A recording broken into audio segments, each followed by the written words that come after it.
Yeah, thanks. I logged out. We are on. Oh, wow. Look at that. It's the beginning of season 3 of Stop the Presses, and this is our first episode. If you're like me, then maybe, just maybe at home, you're wearing your Story Nerds shirt brought to us by last season of Stop the Presses. But if not, totally fine and okay. Welcome and thank you for joining us. There's a few new things that you should know about. Number one, we don't have that cute little lower third part that tells you who we are and how to get a hold of us. So first things first, in order to really participate and be involved in this conversation today, we'd love for you to tweet with us and add us some conversations at SmartMeme is our Center for Story-Based Strategy Twitter handle, at SmartMeme. We each also have our individual Twitter handle, which we're going to explain or share with you as we introduce ourselves just a little bit more. But first, let me tell you who we are and who's with me. So first, my name is Felicia Press. I'm one of the co-hosts of Stop the Presses Season 3. I'm the communications director here at the Center for Story-Based Strategy. And this season, my other co-host is Ruben Hazlett from the Working Families Party. He's the national online campaigner. He is usually in New York, but today he is kind of from the future in that he's from the East Coast, so he's 3 hours ahead of us in the Pacific Standard Time area. And Ruben, why don't you let us know exactly where you're at right now, and just ever so briefly why? Yeah, so I've been bouncing around the country for work and for some family obligations. So I'm currently in West Philadelphia in a rec center on the main stage, which is why I sound super echoey. I'm somewhere on King Sensor in like 53rd or 51st Street. Um, We're yeah, not not a trying to neighborhood find I've you ever on been. Google Maps, but yes, thank you for that. I mean, in case anybody who's listening and knows anything at all about like West Philly, like, this is where I Right. am. Okay. Again, auditorium. All right. And then our guest for today's webisode. She might come back during the season. Who knows? There might be a nice on-the-couch roundup of all the folks who were with us before. I'm not sure. Is our Center for Story-Based Strategy Executive Director, Christine Cordero. Christine, anything you would like to share with us about where you're at, what you're feeling, what's going on right now, any anticipation for our first show? We're just feeling good from the Oakland, California office. Got some asada right behind me, so I feel like staying authentic and true to who we are here. And I'm excited. I'm excited to talk about this. So the topic of the season. Oh, what's your Twitter handle, Christine? My Twitter handle is at the number 2 Pocket Diva. So it's an homage to Tupac. I am from the East Bay. Roses grow through concrete. And Pocket because I'm small. And Diva because, Just that's the name, sometimes lady. how it Just is. the name. Just the name, not the explanation. But I love it. Ruben, what's your Twitter handle? My Twitter handle is at HEZRIONS. That is like also my Yahoo email address back from when I was 14. When I was first developing my cyber identity, I tried to like spell out the word horizons and messed it up. And so now I'm left with Hedrions is mostly my online identity. Can you spell that Twitter handle, please? Yes, I will totally spell it. HEZRIONS. Oh my God. Okay. Oh. Yeah, sorry I'm so complicated with everything. I'm sorry. HEZRIONS. And my Twitter handle is at former Ms. Perez, as I used to be a high school teacher. Okay, all right. So, again, let's simplify it. Just go to at SmartMeme, and I think you'll be all right. And we'll get this all fixed up and repaired by our next webisode. Real quick shout out, thank you to our behind-the-scenes producers, Bernice Shaw, and our Twitter feed live sending out shout-outs and quotes, Patrick over at the CSS office. Okay, so let's get on with the show, shall we? Let's do it. We've been trying to promote for weeks now the idea that this season is all about a really fun word that's super long called disintermediation.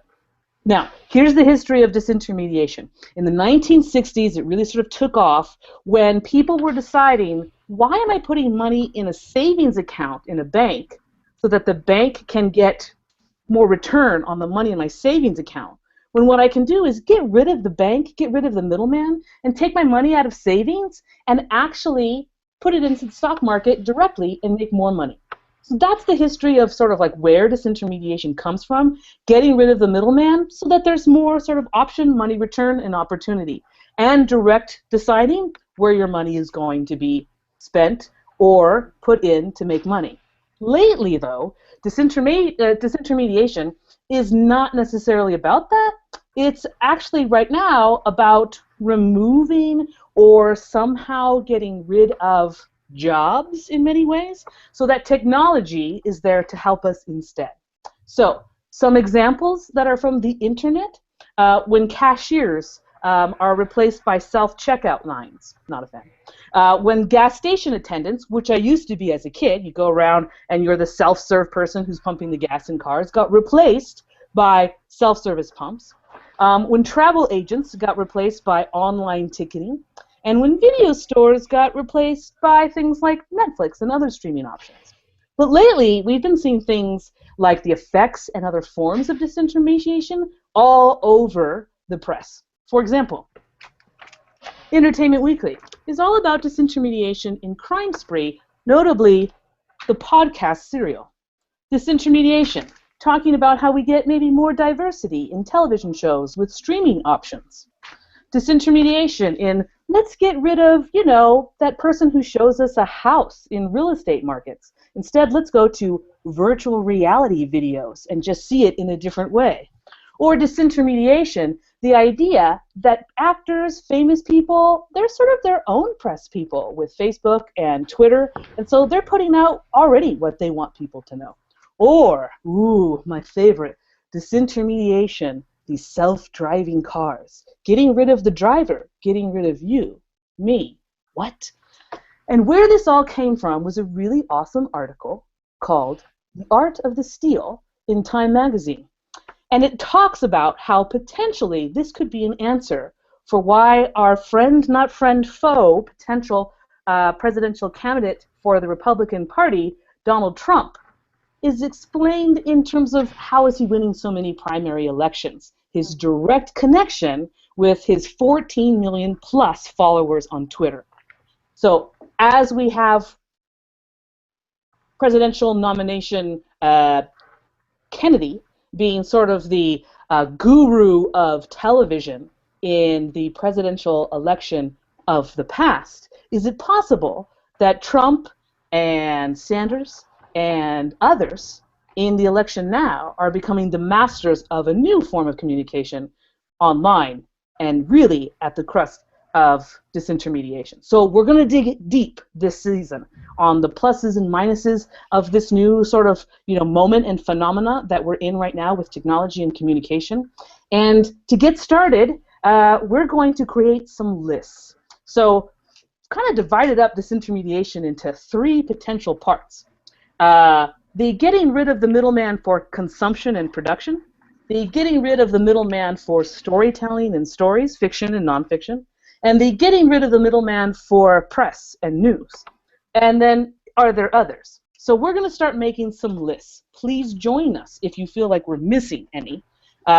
And then we're going to decide if they're really disintermediation, if they're good and bad, and then we're going to dive into the political ramifications of such things to the labor market, to climate justice, and to our current political climate and moment. So, who wants to go first? Christine, Ruben, you got anything to add to this list of consumption or production? Or maybe I should pause for a minute. Anything you guys want to add about what disintermediation is or what you find it to be before we come up with this list?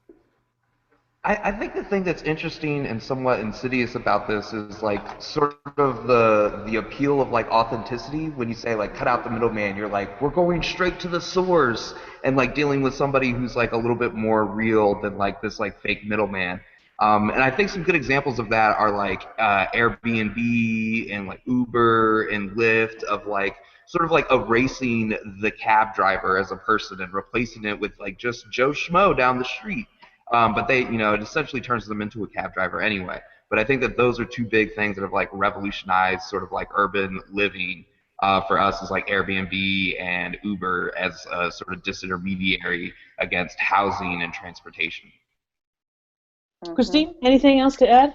Yeah, I mean, I got into it, so remember we're going to get into the list, but this idea of when the danger of when you think something is disintermediated, so you think the middleman is gone, but really what has changed is just who the middleman is and what their aims may be.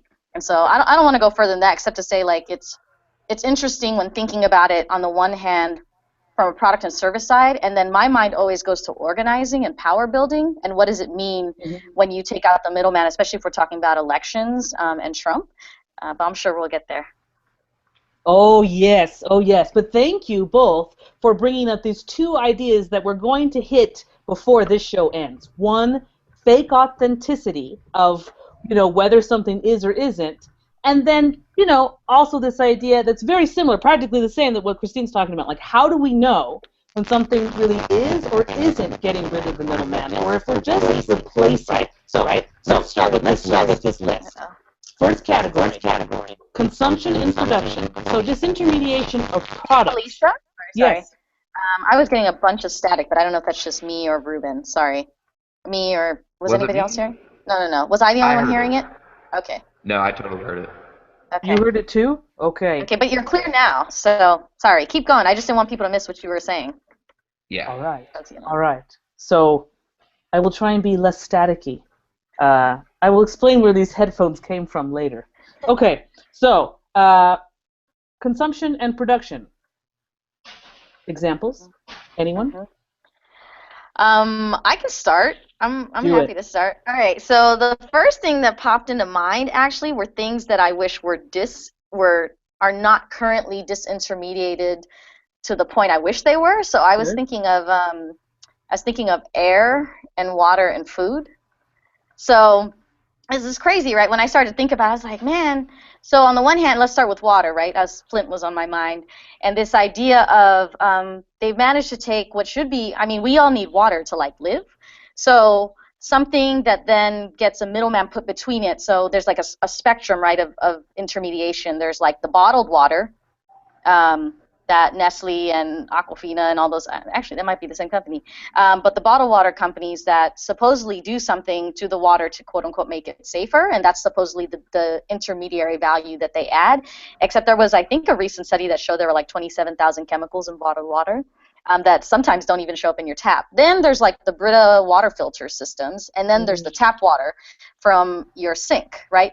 But even further than that, intermediated between the source of water and people, there's like a whole watershed, right? There's like pipes in there, there's like a cleaning system for the water, where that water comes from. And so I just thought of the product of water and thinking about this idea of whether or not it should be productized. And whether what it does to the quality of water and the quality of the product depending on who's intermediating in it. So, and then the other easy one I thought of was food. So like there's a lot of folks that like those community supported agriculture, CSA boxes, where like you're linked to like a farm within 50 to 100 miles, and all your produce, you get kind of the seasons of produce. And so it basically cuts out the grocery store, which I thought was interesting. And then I actually started thinking about gas and energy. So do you remember Back to the Future when at the end Doc comes back and he like starts putting the food straight into the DeLorean? Yes. A beer can. Yeah, and so that what was compelling about that, right, was like, oh, there's this machine all of a sudden that you don't need to go somewhere else to get the gas station. And to some degree, it was kind of the movie version of biodiesel or biofuels. And so I started thinking about also like how some people are getting solar installed on their houses and kind of getting their energy straight from the source of the sun, and how much easier that is from getting other types of energy. So I'll just stop there. I'm sure y'all have other ones. Well, wow. I think the solar is interesting. Stop there. Go ahead, Ruben. Sorry. I think the solar is interesting because, like, from anecdotally what I've heard from people in different parts of the country who try to install solar, because they're like, yeah, I'm gonna like cut out the utility company and save money and help the planet get greener. There's a lot of obstacles, which leads me to think about like how disintermediation gets like naturalized and built, and what it tends to like erase when you try to like put something up there. Also in New York City, so there's like an app for everything these days. They have like an app for your grocery shopping where you like pick the food and then you pay for it, and then some random person who wants to run an errand will go and do your grocery shopping and give it to you. And so that kind of cuts out the grocery store too. But it helps create this narrative where you're definitely building something new out of the expense of something else, and that something else gets lost, and then what you created that's new might end up becoming its own intermediary anyway. Because like, what is the notional difference between something like Uber and a taxi cab? Like they essentially fill the same purpose. It's just now that you've divested the taxi cab as a profession and sort of like outsourced it, disintermediated it to be anyone. Like now the idea of that job, who that person is, and that livelihood is like up for grabs by anybody and like relegated to the side and erased. Okay, I'm going to add something here, my friends. We only had 3 categories, and I was going to open it up to like the 4th category, and I think we're just going to add it right now. So our 3 categories were about products. Second one was about stories. The third one was about press. This 4th one is going to be about service. So services, right? Like what Ruben was talking about in terms of delivery of food, groceries, and then Ruben, you already started to talk about transportation. Uber and such. So I'm going to note that that's a category, but we're not there yet. So I'm going to add in some items for products, consumption and production. So on the line of what you first brought up, Christine, definitely farmers markets to me came up number 1. So farmers markets and swap meets as having this direct connection to products that people want, but want to make sure, I think in some ways, that either the source is something that they can support. When you go to a swap meet or a flea market, sometimes there's used products, antiques if you will, but you're not giving money to the initial company or corporation, you're giving it to the individual who bought it. And then when you have farmers markets, you're going directly to people who are the farmers and creators of that food there. And then in terms of other products, I was having an interestingly, hard time, like Etsy.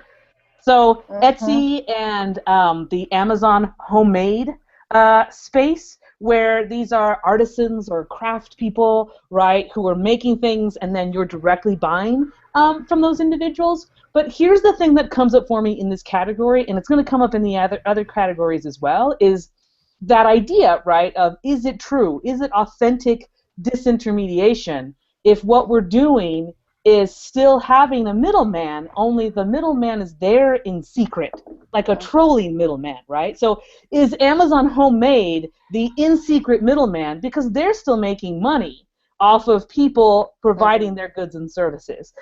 Someplace like the solar panels, it's not like we're making the solar panels and putting them on our roofs. We still have to go through somebody to help us put the solar panels on our roof. And then I want to come back. We're going to come back to it later, Christine, this idea of where it does exist and where it didn't. I remember a time where we didn't have bottled water, and you didn't buy it from the grocery store. There were fountains all over the place. Let's come back to those things. Let's continue with these categories. So now we're on storytelling. We can always go back to some of the other ones. Wait. I had another good one for products and consumption. Yes. Kickstarter and GoFundMe, a lot of these like crowdsourcing things have sort of taken the middleman of investment out of the picture. Where people I'm going to put that at service. I'm going to put that at services, and it's going to be for investing. And it's going to go investing like E-Trade, and we're going to go into solicitation. And that's going to be like the crowdfunding, GoFundMe options. Okay, nice, in our new category. Moving on to our category of storytelling and stories, whether it's fiction or nonfiction. And I'm going to start it off with you, Ruben, because we're going to go back to maybe non-current technology app age and talk about memoirs. Yeah, so and we were talking about this earlier, sort of the rise of the memoir in the literary world back in like the 90s can be seen as kind of like disintermediation because it was like people telling these quote unquote true stories, and so it was cutting out the sort of like narrative lens of fiction where it's like if you went through some hard experience and then typically you fictionalize it you put it through a prism of something not real to express yourself and put that vehicle out there in the world as the novel. And you know, it's nonfiction memoirs started like much earlier with like Truman Capote, but they kind of like blew up around like the mid to late 90s and early 2000s, you know, before the like big James Frey, you know, scandal when it turned out not to be true. But I think the contract with the reader that you're reading something nonfiction was sort of disintermediary for readers, where they're like, okay, well, I'm not going through like, you know, I'm not reading like J.R.R. Tolkien and like understanding that this fantasy world is a metaphor. Here's somebody who's just plain out saying like, this was my traumatic childhood and what I learned from it.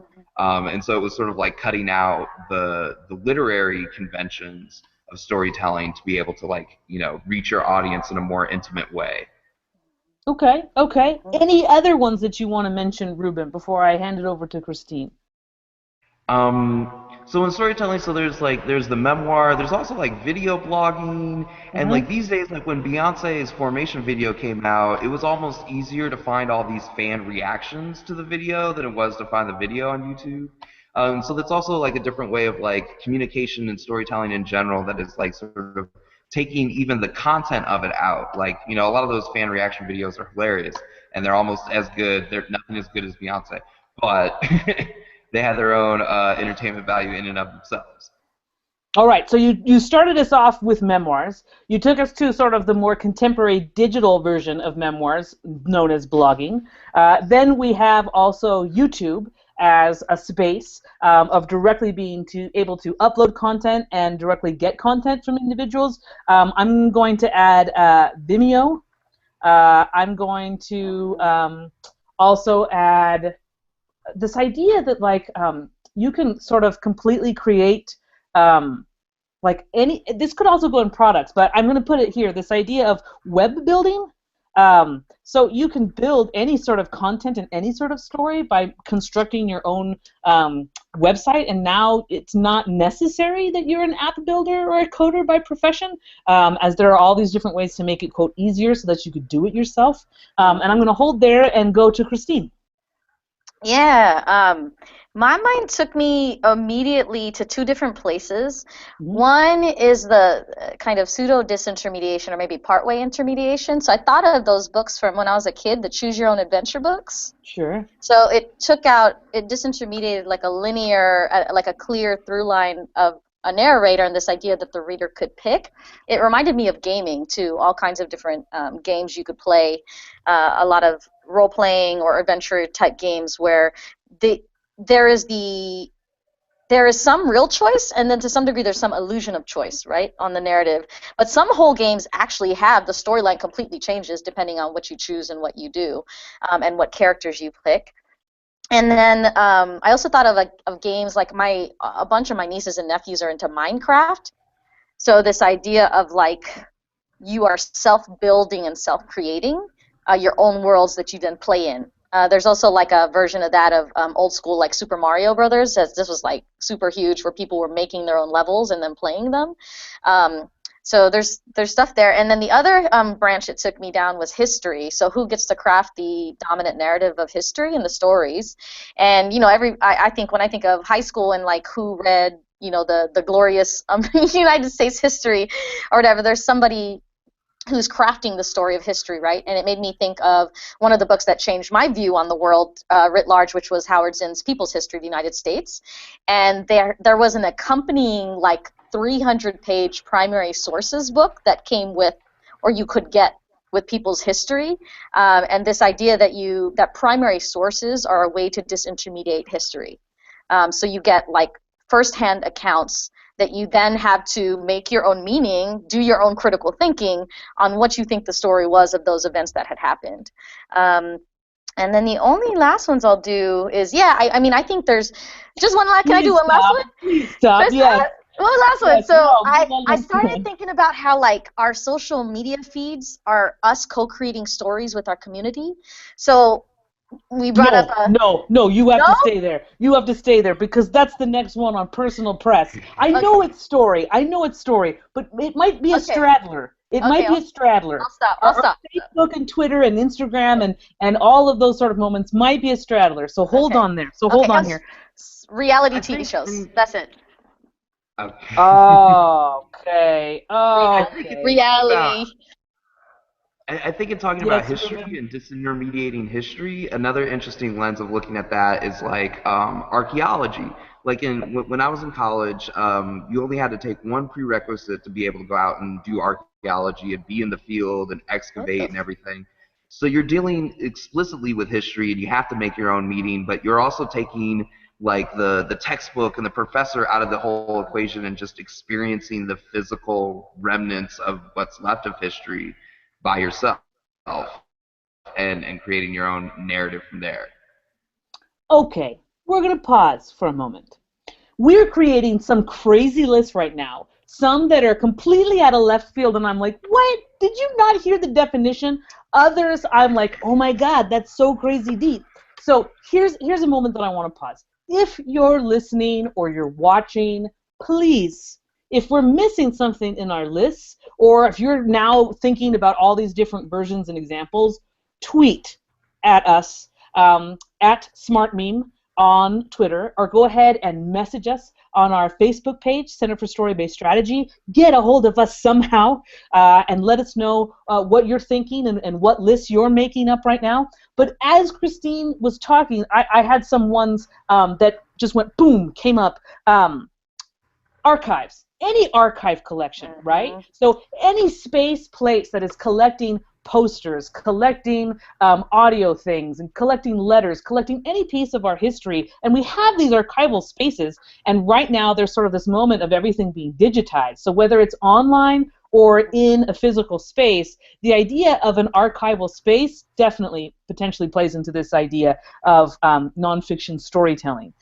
Something that came up for me as you were talking about gaming, Christine, was virtual reality, right? It's the latest craze. It's supposed to be here last year, and it's going to take over everything. And the latest thing right now, in terms of people really saying, we're going to make this accessible, is that Samsung is coming out later this year with Samsung 360, which is their camera that has two different camera pieces so that you can start making your own virtual reality videos. So the idea of virtual reality like taking off has been about disintermediation at its core. We are Mhm. completely getting rid of everything so that you feel like you are virtually there. You are not only seeing the story, but you are making it up, much like the gaming and sort of choose your own adventure examples that you guys had. But we left at the straddler of social media, and then Christine threw in one that is super important, especially if you were joining us because of this whole Donald Trump thing, right? Reality television Mhm. and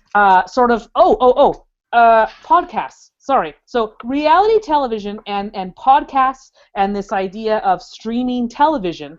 Those are sort of the ones that are really big right now and taking off.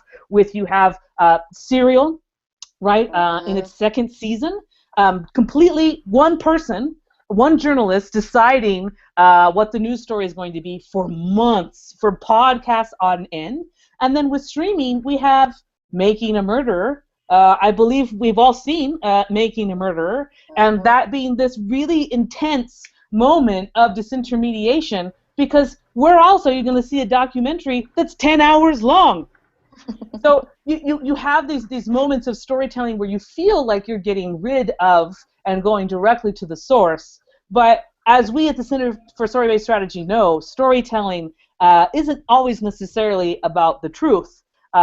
It is definitely about the meaning that people make out of it and how good of a storyteller we are. So we're going to get to that in a minute. So let's go back to the straddler moment, Christine. And I'm going to ask that our people behind the scenes go ahead and let us know if they have any questions for us or if the public has any questions for us. So we'll wait for those in the meantime. But Christine, go ahead and start us off in the next category of personal stories, personal press, and news. Yeah. So one of the things, we talk about a lot with how you even start to understand what, like, is there such thing anymore as like centralized information building, right? So there used to be like these main TV stations, these main newspapers that used to be the source of information on like current event and news for everybody. But now what's been happening is because of some of these platforms, folks are having their networks curate for them, right? So if you were in my community and my friends, the Super Bowl, on the one hand, there was like my family and like high school friends talking about the Super Bowl, like the football game. And then on the other side was all of my political friends talking about, oh my God, the halftime show and Beyonce and Formation. And you could not tell from the two lists that one had taken place, that they had taken place actually within the same event. And so there's like your whole feed is creating a story of what reality was in those 3 or 4 hours that gets curated. It's also when Facebook changed the algorithm, that definitely there's a bias towards you confirming your own worldview over and over based on the way they filter it. I don't know how Twitter is. Wait a minute. What are you talking about? My Facebook feed is the people who post the most and who I have in the settings decided I want to hear about the most. No? So you might be one of the few people that have actually self-curated, but you've self-curated, you've chosen, whereas other folks, if the default is set to whatever's picking up the most posts in your community, it's a self-feedback mechanism in their algorithm that whatever's popping with this in a certain community that you interact with is what's going to show up in your feed. So it's not like everybody in the world, well, I don't know, was talking about Formation and Beyonce, but certainly like 99% of a certain community of mine was talking about that. So somebody's curating it, whether it's you as the user or the algorithm that's included in Facebook. And then I'll just say, like, I think stuff like Vine is much more, it's interesting, right? It's like Vine and YouTube and Instagram, where folks are like giving you the raw data of their experience. Where I find the story and the narrative being created is when people compile their Vines or compile certain things, and it kind of gives you a sequence over time. Otherwise, it just feels like raw data. And like Ruben, you were mentioning, like how you could find all the reaction videos to Formation, but you couldn't actually find the actual video. It's like it then becomes harder to how do you filter through all that to actually make a narrative or make meaning for yourself through it. I'm gonna stop. That's it. Okay. That's what I got. Okay, Ruben. I think with Facebook too, it's really interesting because it was almost like disintermediary in the beginning, but because of this algorithm, and I feel like most of like the end users of Facebook have known that like a lot of either indirectly by themselves or directly by like the people they interact with and what they choose. But like it didn't start that way, which leads me to think too a lot about like social media and digital spaces. Like in the 90s when the telecommunication industry was deregulating and starting to consolidate into these big monstrous things, it was like more attractive to find something that was disintermediary and that was able to like provide that space where it's like it's not the corporate thing, it's not the set official mainstream channel of storytelling or communication or networking. It was something that was outside on the margins. And I think it was that like social media was at its most disintermediary at those points in times, but now we see that like even those are starting to consolidate. Like Facebook has gotten huge, Twitter is getting huge, and they really like changed the way like I feel like Facebook has like completely changed the way that people actually hear about the news. Like it used to be several newspapers or like your set like news channels, and then it became like when the internet first started, like there were so many different sources, and there was all these like things out there, and it was really difficult to like filter out where you're getting your news. But now it's your Facebook timeline. It itself has become an aggregator and a curator for you. So I'm going to add Storify? What do you think? I think so. I haven't really used it all that much. I've seen people do cool stuff with it, but I get a little weird sometimes about like how much I want to like delve into like some new thing about storytelling, and I'm like, crap. As a storyteller, there's still things like the written word and talking to people.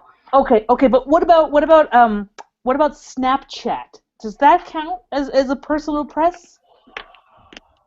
I think it does. I think that Snapchat has been doing some really interesting things. The last New York City Fashion Week, they had a Snapchat of like different people from different parts of the audience, and like even just like designers and backstage, and getting to see a lot of stuff like that. my Snapchat is broken, so I can't use it as much anymore, and it made me really, really sad because I think it's like the most exciting, spot on the internet right now in terms of like storytelling and being visual and creative, but also being a disintermediary um, network in and of itself. I want to talk for just a moment about this space that we kind of opened up with uh, Twitter and Facebook and followings and algorithms. It used to be, right, that newspapers sold ad space. And you would spend, and you still can, right? Spend $10,000 for a small ad in the New York Times and only in a geographic area. So there still is ad space. But that used to be like the prime place for advertisement.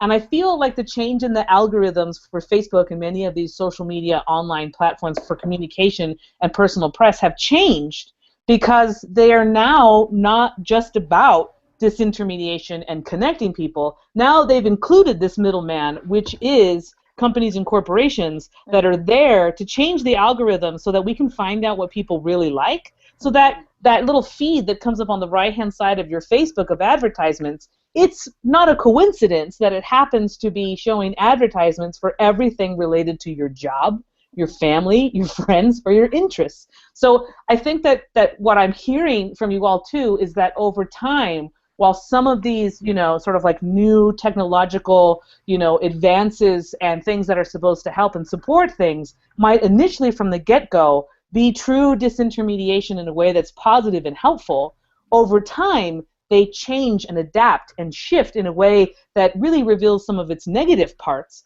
because of what it takes away or because of what it introduces. So reality television and this idea of Twitter and Instagram, you guys need to check this out. And you guys and gals and people and folks, as in Ruben and Christine, and anybody who's watching and listening, really need to check out this show on Showtime called The Circus. About 2 episodes back, it actually has this interview with Donald Trump. It is on Showtime. It is all about our current political campaign and elections with the Republican Party and the Democratic Party. And there's this interview of Donald Trump on the plane, and he's being asked, why do you think so many people really are following you and supporting you during this election? And this is what Trump says. This is not ideally word for word, and I wish I would have written out exactly what he had said, but basically what he said is, well, people know me. I have been around the American public for a very... Oh, No. did Felicia? I think Yeah? Felicia's frozen.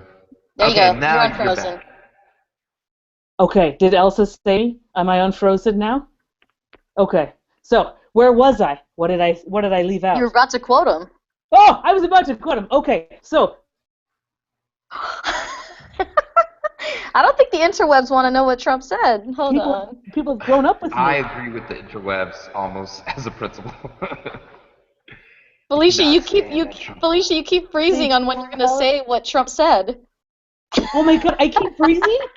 I think it's like cosmic a little bit. Damn you, Trump. Okay, we're going to try this one more time to test this. This Okay. is what Trump says. He says, know me. He says, people have grown up watching me on reality television. I have 14 million viewers on Twitter. I don't need to make a commercial. I just go doop, doop, doop in my phone and send it out there, and everybody knows that it's coming straight from me. Then the show fast forwards and goes to some of his supporters attending a rally, and it's confirmed. They say, oh, we know Donald. Oh, we Oh, totally lost Felicia. But having seen that clip, um, I could jump in and fill in for yeah, please. what she was saying. So they go and they show a lot of these like young voters getting involved in the political process for the first time on the Republican side, and they confirm this. They say like, oh, well, I grew up watching The Apprentice ever since I was a So kid, here's my and so question. like I kind of know this guy. Does Yeah. Trump own stock in Google Hangouts? In Google Broadcast? What is happening here? As soon as I started talking about Trump, boosh, you're gone. Yeah. Yeah. Let's not talk about Trump for just a second so that we can get through this.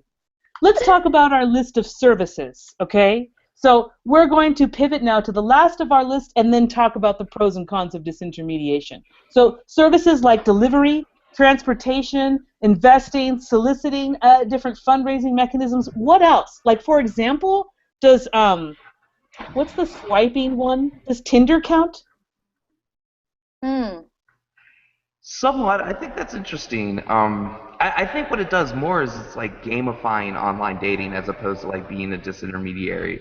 I think Grindr, the predecessor of Tinder, might have been like a little bit better because it was location based, and so it was like let's take out the middleman of the dating app and just show you like who Mm. is like 35 feet away from you and is interested. Um, yeah, what were you gonna say, Christine? Yeah, Christine, what were you gonna say?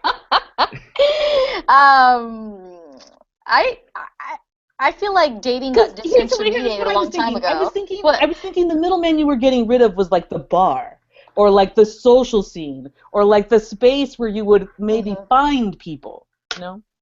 Yeah. Yeah.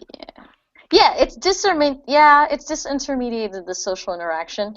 We're getting a bunch of questions. I don't know if you want to go to the questions at all. Well, the thing is, every time I get cut off, I lose the comment moment. Oh no, So, here. so I don't see any of them. So, Christine, Yeah. since Donald Trump or the Republican Party or Facebook or Twitter or any of these companies who don't like what we're talking about, cut me out. Christine, do you mind asking us one of these questions? Yeah, I can ask one of the questions. Let's see. One of them was a comment, um, which is that somebody mentioned Storify allows us to be our own journalists and reporters. We can curate our own research and sources from the web, social media to legitimize the stories we want to tell. Sure. That was one of them. And then a question from the audience, given how much Center for Story-Based Strategy talks about meaning versus truth as the currency of narrative, what should we be doing about someone like Trump who is spewing racist lies?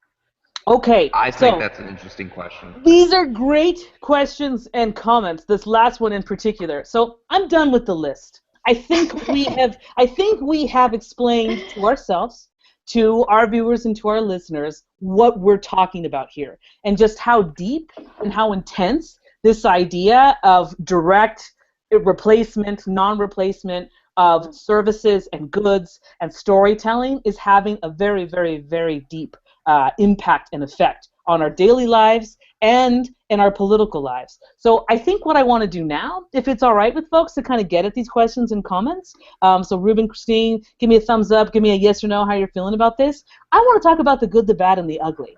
So I want to talk about what's good about Mhm, disintermediation, what's bad about it, mhm, and what are the things in which we can use it in all of its different forms to actually realign different power structures and actually, instead of disempowering people, actually empowering people. Because many of the things mhm, that we mentioned in our many different lists of disintermediation, what they have in common, by and large, is getting rid of jobs. We're talking about taking people's jobs and getting rid of them. So like right now, Uber, Lyft, for example, just to be super crisp and clear, Uber, Lyft getting rid of jobs for taxi drivers. But once we go a Hmm. step further into the future and we have self-driving cars, bye-bye Uber Lyft drivers. So like the jobs of bus drivers and truck drivers who are also moving around different products is also going to change. So as we get more down the rabbit hole of getting rid of these middlemen, we're also getting rid of jobs. We are getting rid of public services. We're privatizing a lot of things. So there's a lot of negativity. mhm, What are some other negatives? And then we'll pivot to positives, and then how we can sort of use some things to bring back some power. mhm. One of my biggest kind of like negative thoughts that I had about disintermediation was storytelling around the Serial podcast, the first season. I haven't listened to the second season yet. Is the amount of privilege that comes from like this journalist who decides that she's going to pick this subject, this inmate, and like fine tooth go through his story and look for like holes and everything. I couldn't help but feeling like okay, this is like a white woman has a crush on a prisoner, and so now we have to presume he's innocent now, and like now let's overthink the whole thing. Whereas like he never had that presumption of innocence to begin with. It wasn't until like a white journalist had some interest in it that it really became a story. And it's almost the same with The Making of a Murderer. Like without that documentary, Stephen Avery, would be like a lost cause, and now he's this big cause because two documentarians chose through their privilege, their perspective, that this was interesting. Because the other thing with both of those stories, in terms of like they were great in that they were like delivering us like news and a look at crime and a look at police and investigations that we don't get through our normal channels, and showing that it's like much more nuanced. But I feel like known that it's always been more nuanced, and that like Stephen Avery's and Saeed's, they happen every single day. And to an extent, it was like a big deal because of its appeal to white people. And so I think that is something that is a generalized thing about disintermediate privilege, people who have the privilege to, make the choice between the middleman and the something different. Okay, let's not. I don't want to box us into like only negative then positive. So feel free to mix it up. I just needed to get that off my chest. No.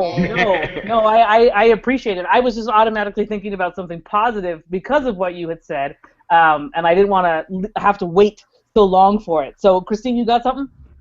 I mean, so on the one hand, so the things that I think are that are powerful about disintermediation, if I can loop back all the way around to like food and water and air, there's this whole thing around the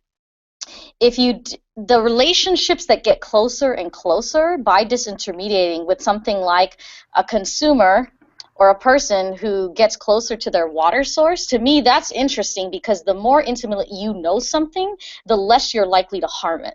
So one of the things that we talk about when we talk about climate change or any environmental issue is a lot of the times what's happening is our relationship is so far away from the actual cost of what it takes to get our little widgets, to drink the water we drink, to eat the food we eat, that often we're willing to make choices that are actually against our own interests or that impact us because it seems so far away. Or we let other people make the decisions for us, right? So one of the things that I could see being positive about disintermediation in the case of like the rights of our common resources is that you're going to bring people closer to caring about where the things that keep us alive come from, and why it's in our best interest to understand it and to know how to protect it and to know how to distribute in a way that everybody can have access to it. I mean, I think of water and Flint and the choices, if democracy had been closer, right? The people making the choices for the people that were on the other end of that water, had those people who were going to be impacted been closer, if the disintermediation hadn't happened between that emergency governor, right? This is all linked. Like there's a reason they wanted to actually privatize the water. It actually didn't cost less to bring the water from the river to the folks in Flint rather than keeping on the system they were on. What would it look like for our relationships of power if people were closer to the decisions that were impacting them and the decisions themselves, whether they're the decision makers or not, right? But whether you start to make that closer, then you start to get at power. The other thing that's interesting that I think is positive about disintermediation, in particular around story and narrative, because fragmentation in media is so widespread, that also means that our points where we intervene in the story, where we have the option to change the story, are so much more numerous than they used to be. Like, you don't need to get an op-ed in the New York Times in order to change the story on a big issue anymore. Does it help? Sure, because that's the traditional media. But on the one hand, like, you can bypass that whole system to some degree by leveraging, quote-unquote legitimate voices throughout the network on a certain issue, whether it's on Twitter, on Facebook, or through blogs even. People are moving issues because people are receiving information and making meaning from many more sources. So I think there's an opportunity there. Linked to the downside of that is that then I think that forces us, if we know that confirmation bias is happening more and more, where the things you read and listen to are just confirming what you already believe, that means that the bad part of disintermediation is that you're going to get the more polarized conversation. That also means that we have to be way better critical thinkers, because not all information is equal. Not all sources are equal. Like, I'm not going to trust a fashion designer on something like, freaking physics. But somehow in the world of disintermediation that's of mean. media, I'm just going to say it. That's mean. They might know physics. They might know physics. They could, I think but the better analogy is like not trusting a certain brain surgeon about like government services and his opinions on government services and how the government should function. So good. Say so something, good. Stephen, last place last night? Oh, okay. But also there's this illusion though that like of the expert it just reinforces too this thing of the expert. And ultimately I really get down to like, how do we as like active agents of change really think about how we're filtering the information? Because even when you get it from somebody who's a quote unquote expert, that's like one point of information. So it's really like, how are we filtering it, how are we making meaning so that we then act on it? That's all I'll say. And especially because expertise has its own sort of bias. Like, it wasn't too long ago in our history where, like, all scientists believed that people of color had larger heads and smaller brains. And they were all scientists and doctors and things like that. So sometimes I feel like, we definitely need to be a lot more critical of not just the sources of, like, where we're getting our story, but, like, who we're allowing to have, like, a degree of, like, trust and authority in telling the stories. And I think we should also be really critical about, like, the privilege of who is allowed to tell the story and who is not. Yeah. I'm going to talk for a second about these stories because I am a TV movie nerd. I am going to say that the recent sort of like massive divide between the stories that we see and the diversity of those stories and diversity of characters in television and in scripted TV versus what's happening in film. That massive divide about Oscars so white versus television so diverse, that divergence right there is totally because of disintermediation, right? When you have companies like Netflix, like Amazon, like YouTube, even with their own series ability, being able to give people the option to talk about stories that aren't mainstream or aren't popular or aren't talked about, it pushes the needle so that mainstream television does see that opening. You do get Fresh Off the Boat because of Orange is the New Black. You do get Blackish because of things that are on Amazon Prime, right? Like Transparent and things like that. Like they feed into each other so that while streaming sources are for a particular type of population that has the money to afford being cord cutters, you still get the influence of them on mainstream television for folks who don't have to pay for it. So I feel like, and it's not new, right? Like for all intents and purposes, HBO and Showtime and different cable networks have been part of the or part of the streaming disintermediation, fold for a while, right? Yeah. So it's just that they came into the streaming part of the game a little bit later. But these are definite positives to changing that sort of like element of the story, and I know we're going to see that in the effects of what happens in films, especially when you have places and spaces like Amazon and Netflix being production houses now and paying for movies, right? Like the new Nat Turner movie was sold for millions of dollars because the streaming companies brought the price up. And why it didn't go to, say, Netflix, like different films have in the past in this last year, is because if they go to streaming, they're not in theaters very much, and they lose their ability to get recognition, like on the Oscars and things like that. So it plays out in these different places, but I really want to see if we can get to the question of the season, this particular show in a roundabout way, and definitely at the comment that was just mentioned about Trump.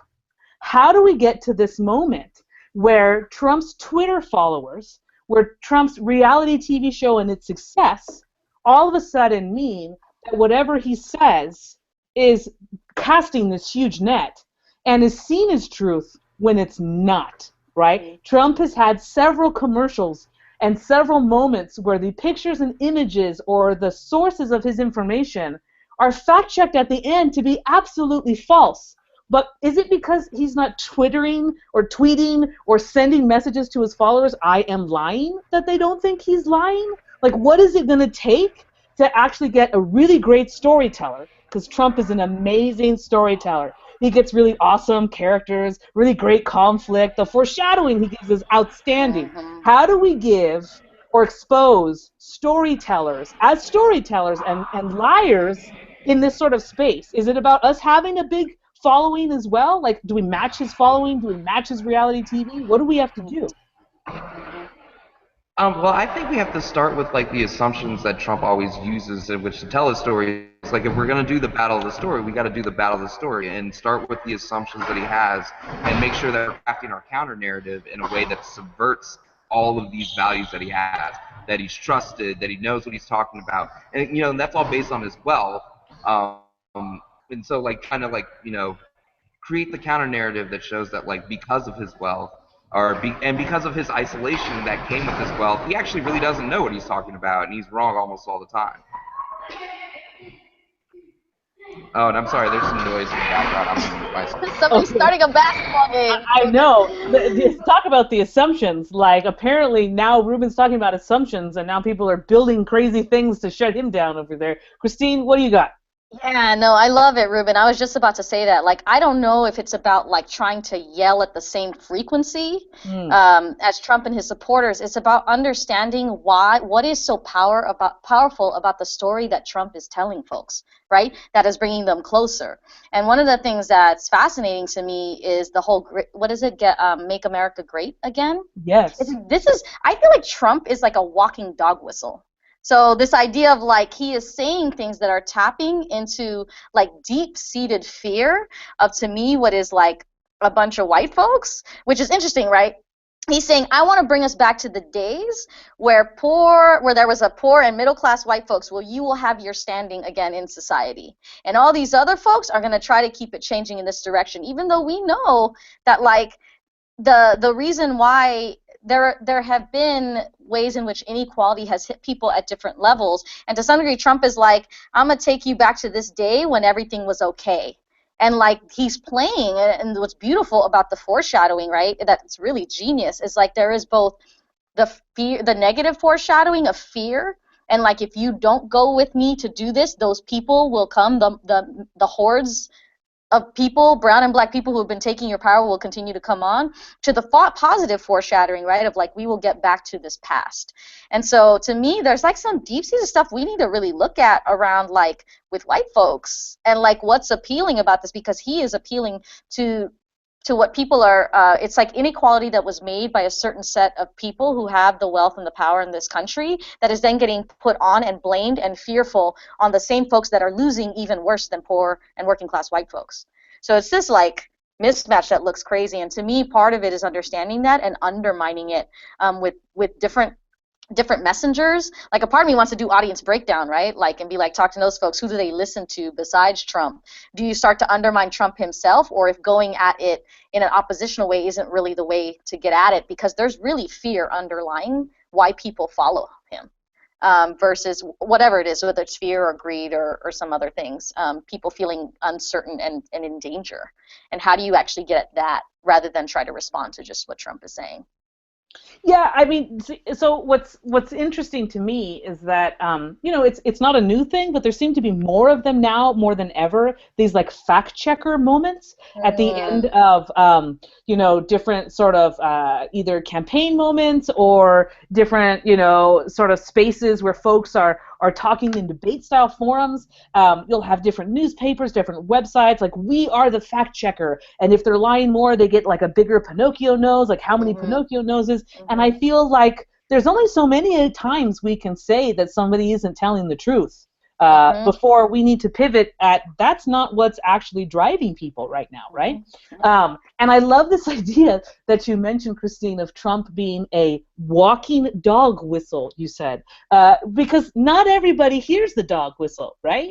Like, not everybody is a dog. And so some people don't hear it, and that gets at this idea of this editorialized like news source that we have now that polarizes us more, that puts us in this place where, well, I don't agree with that, so I don't hear that dog whistle. Or I do, so I do hear it, and I'm going to respond. So there's something about like hearing it and the response and the like feeling the need to do something about it. But I think in the end, there's so much more for us to talk about in this particular season about disintermediation, the good, the bad, and we didn't even get into really how do we use disintermediation for our own struggles, for our own campaigns, for our own ability to do work that isn't about taking jobs away, but is about actually creating jobs, that isn't about making it easier for me to stay in contact with someone a million miles away, but make it easier for someone and a million miles away and myself to organize in our different spaces and collectively together. So there's so much more to talk about, and that's exactly what we're going to do